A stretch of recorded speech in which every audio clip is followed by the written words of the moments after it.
guys, today I'm going to tell you what happens if you quit salt. So let's begin. So salt consumption has increased by 50% over the last 40 years, with the average American consuming 400 milligrams of salt a day, which is nearly double the amount of salt that's recommended. But given that high salt intake is associated with high blood pressure, kidney disease, stroke, and heart disease, what actually happens if you quit salt? To tackle this problem, you need to watch this video. So let's move into what happens when you quit salt, because, spoiler alert, the result is very different. First up, a low salt diet, which could range from about 500 milligrams a day after 1 week. You might not physically feel the difference, but your body has already lowered your blood pressure. Your kidney is responsible for this by regulating what's inside your blood vessels. When you're well hydrated and drinking fluids, it tells your body to excrete any extra water. And if you're dehydrated, it sends a signal to not only increase thirst, but to cause reabsorption of your fluids in the kidney, making your body hold on to more water.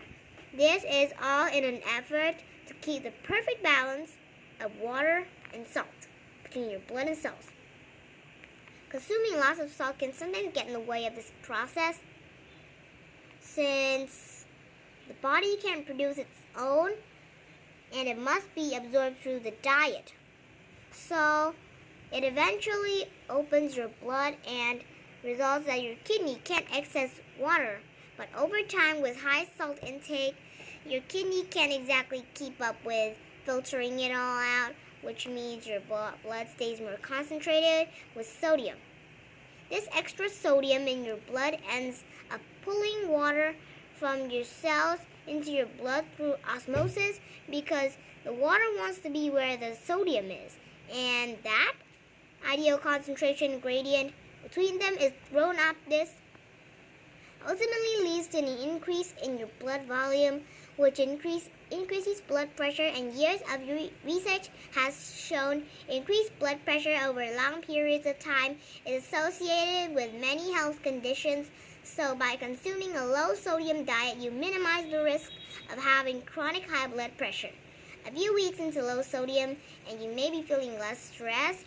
Recent studies have shown that high levels of salt increases stress hormones in the body, and when you're challenged with a stressful situation, hormone response to it is amplified. Studies have been done on mice. Further research aims to look directly at stress hormones in humans and also examine health and aggression. After 4 weeks, you might start feeling lighter because reducing sodium in your diet can reduce bloating. The DASH sodium trial, one of the biggest trials looking at blood pressure and diet, showed that high sodium increased bloating in a dose-dependent manner, and in other words, you're likely to decrease your bloating proportionally. While the short-term benefits of a low-sodium diet are great, but the real benefits are long-term. A recent study completed in 600 villages in rural China had individuals with a history of stroke or those over the age of 60 with hypertension consume low-salt diets. They found that reducing salt in the diet reduced strokes, major cardiovascular events, and death within 5 years. So quitting salt is actually good for you, but it's only good for you when you maintain the diet properly. So I'd recommend using the average amount, the regulated amount that the body needs. So this is the end of my video, and if you like my videos, please subscribe to my channel, Mini Vlog 411. Bye guys.